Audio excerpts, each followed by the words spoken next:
Assalamualaikum warahmatullahi wabarakatuh. Perkenalkan, nama saya Dinda Mutiarata, biasa dipanggil Dinda. Saya berasal dari kelompok 74 iRobot dengan NIM 2310112015. Di sini saya akan menjelaskan tentang pengaruh AI terhadap pendidikan. Sebelum itu, saya akan menjelaskan apa itu AI. Menurut Avron Barr dan Edward Feigenbaum, AI atau bisa disebut dengan Artificial Intelligence adalah sebagian dari computer science yang mempelajari atau dalam arti merancang sistem komputer yang berinteligensi, yaitu sistem yang memiliki karakteristik berpikir seperti manusia. Jadi secara sederhana, AI itu bisa didefinisikan sebagai proses simulasi kecerdasan manusia di sebuah mesin yang sudah diprogramkan melalui sistem komputer. Baiklah, saya akan menjawab pertanyaan yang pertama. Apa saja dampak positif dan negatif penggunaan AI terhadap pendidikan? Jadi dampak positifnya adalah yang pertama, memiliki ketetapan dan keakuratan dalam mengerjakan tugasnya. Karena sudah diprogramkan, maka AI dapat bekerja dengan lebih akurat dibandingkan dengan kecerdasan alami. Yang kedua, menggantikan tugas manusia yang berulang-ulang dan bersifat rutinitas, misalnya dalam pembelajaran seperti proses koreksi dan penilaian hasil belajar siswa. Yang ketiga, bisa digunakan kapan saja dan dalam jangka waktu yang panjang.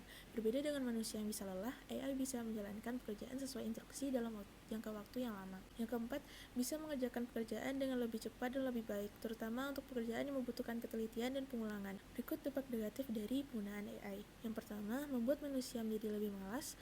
Hal ini terjadi karena sebagian besar aktivitas sudah dikerjakan secara otomatis oleh AI. Yang kedua, menghilangkan pekerjaan manusia. Ketika AI digunakan untuk urusan administrasi di sekolah, tidak menutup kemungkinan akan menghilangkan peran tata usaha di sekolah. Yang ketiga, tidak memiliki common sense. AI memang mampu belajar dan bekerja sendiri layaknya manusia. Hanya saja, AI tidak dapat memahami tujuan dari informasi itu dibuat, karena pemahaman menyeluruh hanya bisa dimiliki oleh manusia.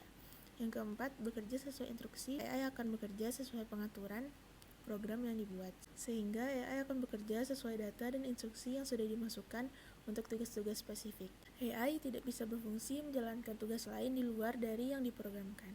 Jadi itu dampak positif dan negatif dari penggunaan AI terhadap pendidikan. Pertanyaan kedua, apa penyebab dari penyalahgunaan AI terhadap pendidikan? Penggunaan AI yang terkoneksi jaringan internet memiliki ancaman tersendiri, rawan bagi siswa yang belum memahami bahaya berbagi informasi pribadi ke dunia maya untuk bebas mengakses gawai secara penuh tanpa pengawasan. Berdasarkan data dari ICT Watch, terdapat klasifikasi risiko anak dari pengaruh negatif internet. Antara lain, bisa mengalami gangguan mental, menjadi pelaku atau korban perundungan, terbiasa dengan ujaran kebencian maupun kekerasan, dan terbiasa dengan konten pornografi.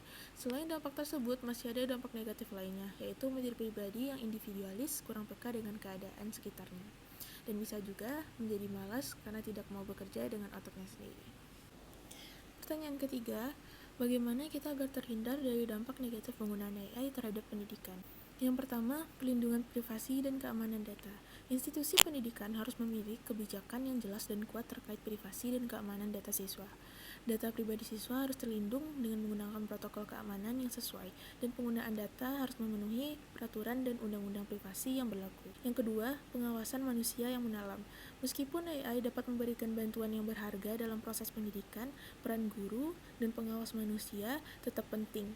Guru harus tetap terlibat secara aktif dalam proses pembelajaran, memberikan bimbingan, dan memastikan bahwa AI dalam dunia pendidikan berjalan secara tepat dan adil. Yang ketiga, uji coba dan evaluasi yang berkelanjutan. Institusi pendidikan harus secara teratur mengevaluasi efektivitas penggunaan AI dalam pendidikan.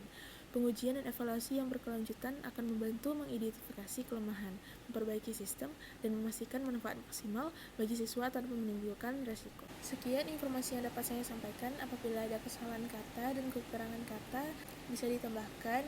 Maaf jika ada kekurangan, dan terima kasih atas perhatiannya. Assalamualaikum warahmatullahi wabarakatuh.